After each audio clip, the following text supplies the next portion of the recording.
Wala na yon. Sinabi ko na sa inyo eh. Tuso yung mga pulis! Ba't kayo pumayag? 50% ang hinihingi natin!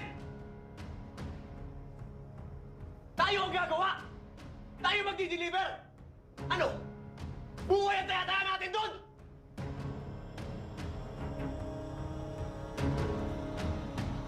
Tanggol, ganun talaga sa negosyo.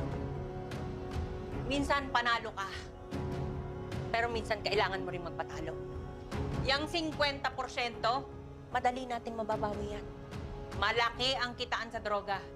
Hindi man tayo kumita ng malaki. Mababawi natin agad yan. Iba na ang may protection tayo. Kung di natin hawak si General Pacheco at si Colonel Suarez, babanggain tayo ng mga kalaban nating sindikato.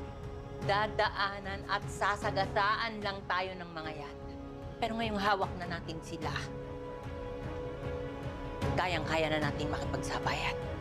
Tanggol, imbis na malungkot tayo, ang isipin na lang natin ngayon, yung magandang posisyon natin. Tignan mo, lahat ng kalaban natin ngayon, hindi nila hawak ang pulis. Tayo, hawak natin sila. At sa palagay ko, hindi papayag si General Pacheco na hindi tayo lumaki.